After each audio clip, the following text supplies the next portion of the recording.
नमस्कार, जनपक्ष में आपका स्वागत है। मैं हूं प्रियदर्शन। दोस्तों, कवियों और कविताओं पर अभी बातचीत हम जारी रखते हैं, क्योंकि स्मृति लगातार दस्तक दे रही है, याद दिला रही है कि वो समकालीन कवि जिन्हें हम मानते हैं वो भी लगभग 50 बरस पुराने हो गए हैं और उनकी स्मृति अब भी मूल्यवान है और वो अब तक हमारे बीच बने हुए हैं।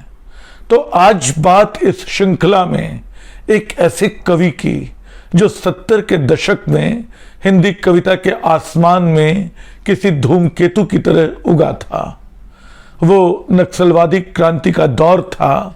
1967 में बंगाल के गांव में जो चिंगारी लगी थी, उसने जैसे पूरे हिंदुस्तान के युवाओं को, एक बड़े बौद्धिक वर्ग को अपनी चपेट में ले लिया था और उस चिंगारी से पैदा आग और आंच हिंदी कविता, तेलुगु कविता, कई भारतीय भाषाओं की कविताओं में बहुत करीब से महसूस की जा सकती थी। हिंदी कविता के भीतर जिस कवि में सबसे तीखी ये आंच दिखाई दी वो आलोक धनवा थे। आलोक धनवा ने, सच बात है कि बाद के वर्षों में कम लिखा और उनका एक ही संग्रह आया, दुनिया रोज बनती है। इत्तेफाक से जब ये संग्रह तैयार हो रहा था तब उनके इस संग्रह की तैयारी के गवाहों में मैं था और उन दिनों आलोक धनवा से रोज बातचीत होती थी। इन दिनों पटना में हैं, सक्रिय हैं, लेकिन 70 के दशक का जो बिल्कुल आग उगलता कवि था, जो बिल्कुल बादल की गर्जना करने वाला कवि था, जिसके अनुनाद से हिंदी की दिशाएं गूंज उठती थी, आज मैं उस आलोक धनवा को, उनकी कविता को याद कर रहा हूं। तो दो कविताएं उस दौर में बड़ी मशहूर हुई थी। याद करने को आलोक धनवा की बहुत सारी कविताएं हैं, लेकिन मैं सिर्फ स्मृति आपकी झकझोरना चाहता हूं, याद दिलाना चाहता हूं कि एक दौर में हमने इन कविताओं को कितने प्यार से, कितने चाव से पढ़ा था।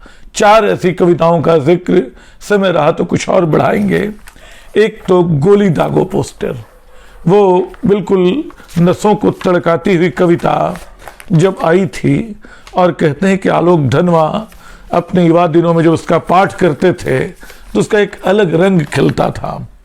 वो कविता कुछ इस तरह शुरू होती थी। ये लंबी कविता है, मैं पूरी कविता नहीं सुनाने जा रहा हूं। यह 1972 की 20 अप्रैल है, या किसी पेशेवर हत्यारे का दाया हाथ, या किसी जासूस का चमड़े का दस्ताना, या किसी हमलावर की दूरबीन पर टिका हुआ धब्बा है। जो भी हो, इसे मैं केवल एक दिन नहीं कह सकता। जहां मैं लिख रहा हूं यह बहुत पुरानी जगह है, जहां आज भी शब्दों से अधिक तंबाकू का इस्तेमाल होता है। आकाश यहाँ एक सूअर की ऊंचाई भर है। यहाँ जीव का इस्तेमाल सबसे कम हो रहा है। यहाँ आंख का इस्तेमाल सबसे कम हो रहा है। यहाँ कान का इस्तेमाल सबसे कम हो रहा है। यहाँ नाक का इस्तेमाल सबसे कम हो रहा है। यहाँ सिर्फ दांत और पेट हैं, मिट्टी में धसे हुए हाथ हैं, आदमी कहीं नहीं है। केवल एक नीला खोखल है जो केवल अनाज मांगता रहता है। ये कविता बताती है कि जिस तरह के रूपक, जिस तरह के बिंब आलोक धनवा चुना करते थे, वो भी कितने अछूते थे। और बिल्कुल आखिरी में ये कविता कहाँ ले जाती है। कई अच्छी पंक्तियां थी जो आज भी बहुत सारे लोग याद रखते हैं। सरकार ने नहीं, इस देश की सबसे सस्ते सिगरेट ने मेरा साथ दिया। और जिस जमीन पर मैं अभी बैठकर लिख रहा हूं, जिस जमीन पर मैं चलता हूं, जिस जमीन को मैं जोतता हूं, जिस जमीन में बीज बोता हूं और जिस जमीन से अन्न निकालकर मैं गोदामों तक ढोता हूं, उस जमीन के लिए गोली दागने का अधिकार मुझे है, या उन दोगले जमींदारों को जो पूरे देश को सूदखोर का कुत्ता बना देना चाहते हैं। ये कविता नहीं है, ये गोली दागने की समझ है जो तमाम कलम चलाने वालों को, तमाम हल चलाने वालों से मिल रही है। हालांकि गोली दागने की समझ पे कभी कभी मुझे संशय होता है, लेकिन इस कविता में जो आक्रोश है, जो एक तरह की आग है वो मुझे प्रभावित करती है। और मैं याद करता हूँ कि उस दौर में, एक दौर में कैसे इस कविता को पढ़ा जाता था। जनता का आदमी दूसरी कविता थी जो उन दिनों इतनी ही मशहूर हुई थी। बर्फ काटने वाली मशीन से आदमी काटने वाली मशीन तक कौंधती हुई अमानवीय चमक के विरुद्ध जलते हुए गांवों के बीच से गुजरती है मेरी कविता। तेज आग और नुकीली चीखों के साथ जली हुई औरत के पास सबसे पहले में पहुंचती है मेरी कविता।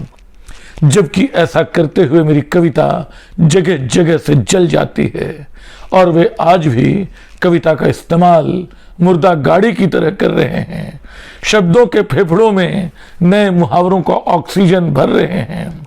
लेकिन जो कर्फ्यू के भीतर पैदा हुआ, जिसकी सांस लू की तरह गर्म है, उस नौजवान खान मजूर के भीतर के मन में एक बिल्कुल नई बंदूक की तरह याद आती है मेरी कविता।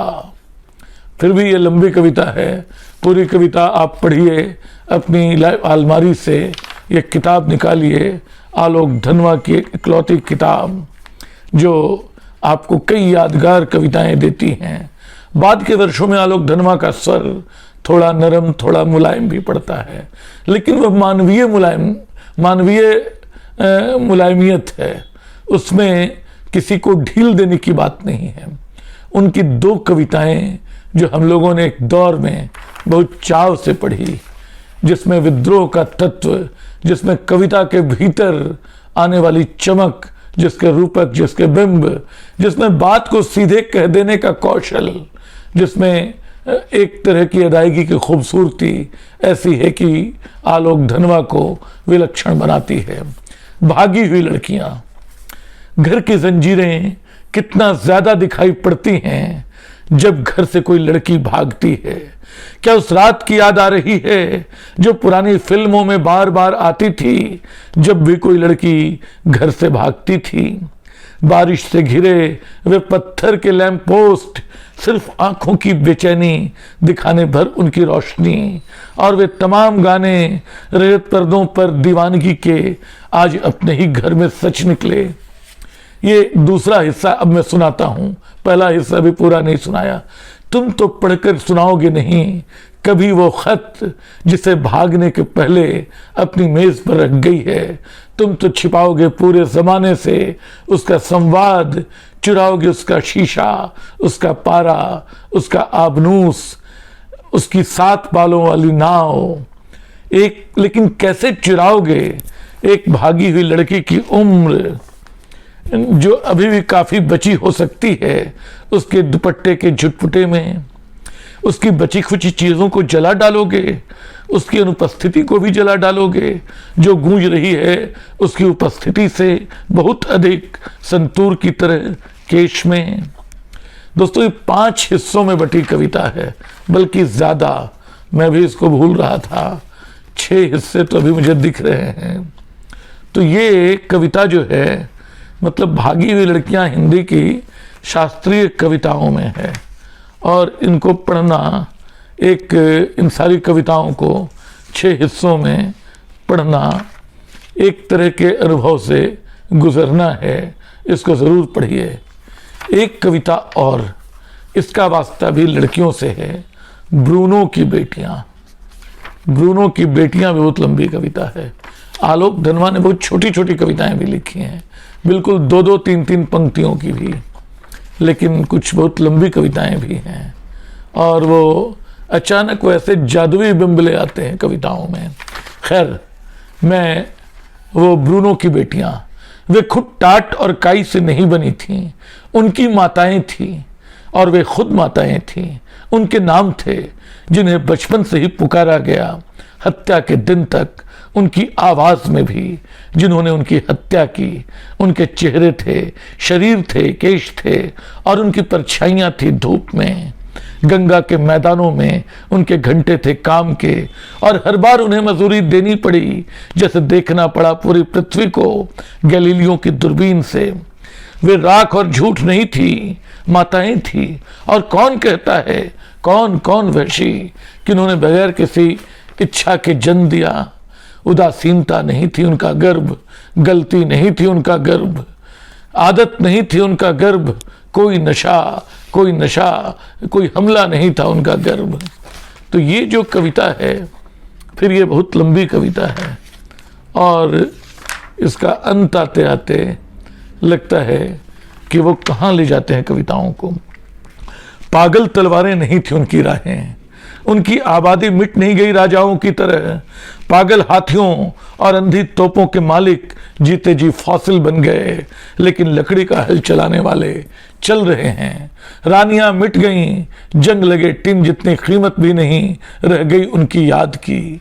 रानियां मिट गईं, लेकिन क्षितिज तक फसल काट रही औरतें फसल काट रही हैं। फसल काट रही औरतें दोस्तों फसल काट रही हैं। और आलोक धनवा वो कविता मैं चाहता था सुनाऊं, लेकिन वो मुझे तत्काल नहीं मिली। वो आदमी तो आदमी, पानी को भी मैं भारत में बसना सिखाऊंगा। ऐसी मानवीय कल्पना से भरे कवि, एक क्रांतिकारी कवि, एक वाम चेतना के कवि को याद कीजिए। इस बात को भी याद कीजिए कि इस बदले हुए समय में वो सच्चाई कितनी ठोस थी जिसे हमने गंवा दिया और जिसकी एवज में आज के ये दिन कमाए हैं। तो ये कविताएं एक स्मृति का दरवाज़ा खटखटाती हैं, आपको आवाज़ देती हैं कि आइए और सुनिए इनको, दोहराइए और खोजिए अपने आप को। शुक्रिया।